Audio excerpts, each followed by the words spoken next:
كم مرة حدا طلب مننا شي وحسينا إنه هالطلب كتير مزعج وتمنينا إنه نقول لأ، بس ما لقينا حالنا غير عم نقول إيه.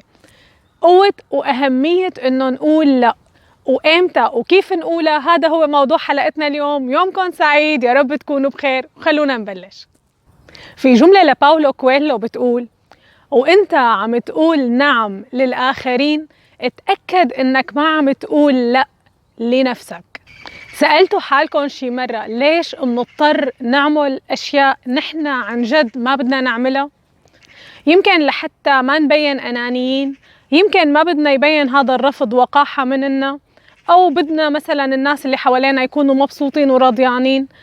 بدنا نحافظ على علاقاتنا وصداقاتنا، بدنا العالم يحبونا ويحكوا عنا كلام منيح. أو أحيانا بنفكر حالنا أذكياء فمنقول إنه يلا بقبل هلأ وبعدين بدور على عذر وبعتذر عن الموضوع.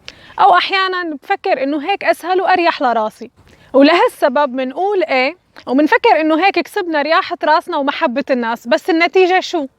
النتيجة إنه بمعظم الأحيان بنكون عم نضيع وقتنا وطاقتنا وأعصابنا، عم نحط حالنا تحت ضغط زايد، ومع الوقت عم يأثر هذا الشيء على أهدافنا الشخصية، على أمورنا الشخصية. بس شو هو الأسوأ من هيك؟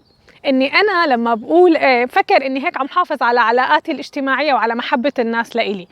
بس الحقيقة إنه الشخص اللي دايما بيقول إيه وما بيعرف يقول لا، هو الناس بلش تطلع عليه كشخص ضعيف، قيمته بتقل شوي، دائرة الاستغلاليين حواليه بتكبر، بيصير بيعود الناس انه هذا العادي انه هو دايما يوافق. فاذا شيء يوم وما قدر يلبي فهو بيصير شخص سيء، وهذا الشيء اكيد رح يأثر على هي العلاقة.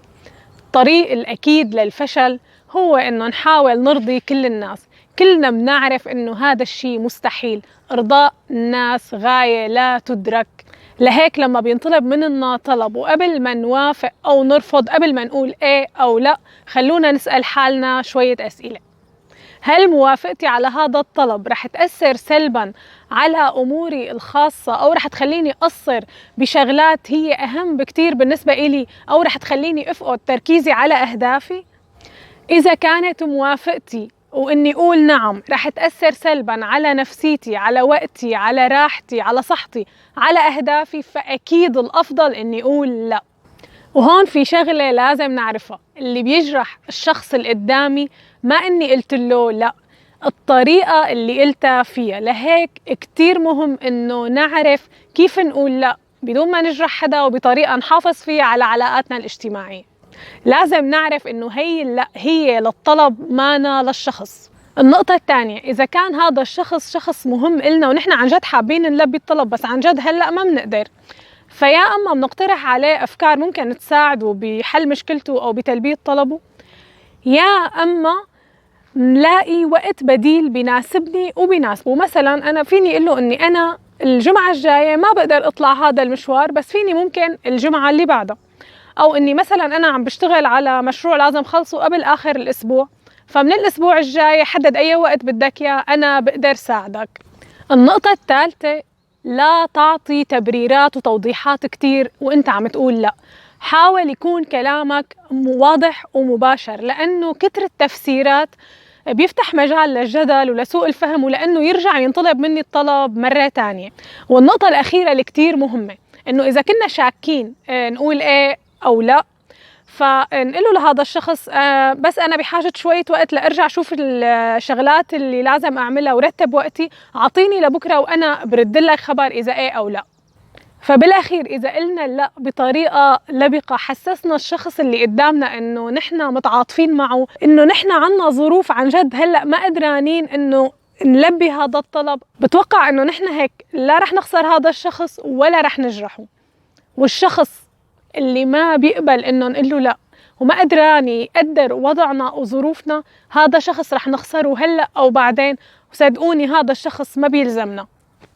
وهلأ في نقطة كتير مهمة: نحن ما عم نحكي عن أهمية إنه نقول لا مشان نبرر للناس اللي هن بيقولوها بس كسل أو أنانية، ولا لحتى إنه نحن ما نساعد الناس اللي حوالينا، ولا بدنا نتحول لشخص مزعج كل شيء بيعمله إنه هو بيقول لا لكل شيء ولكل شخص ولكل طلب.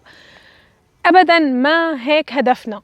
نحن بس بدنا ندرب حالنا إنه نقول لا لما بيكون الطلب بيأثر علينا بشكل سلبي، أو في نوع من الاستغلال، أو مثلا ممكن يأذينا، أو بيتطلب مننا وقت وطاقة نحن هلأ كتير بحاجتهم وما قدرانين نعطيهم.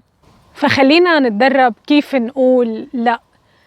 هي مهارة مثل كل المهارات، بالبداية بتكون صعبة ومع الوقت ومع التدريب بتصير أسهل. وبالأخير تذكروا، ما في شيء اسمه فلان ضيع لي وقتي. نحن ما لازم نلوم الناس على تضييع وقتنا، لازم نلوم حالنا إنه سمحنا لهم بهالشي. ومثل ما قال غاندي، لا يمكنهم أخذ احترامنا لأنفسنا ما لم نعطه لهم. واخر شيء، لا تنسوا تعملوا اشتراك بالقناة اذا لسه لهلا ما اشتركتوا، وفعلوا زر الجرس ليوصلكم اشعار كل ما نزلت حلقة جديدة. وان شاء الله تضلوا بخير دائما. باي باي.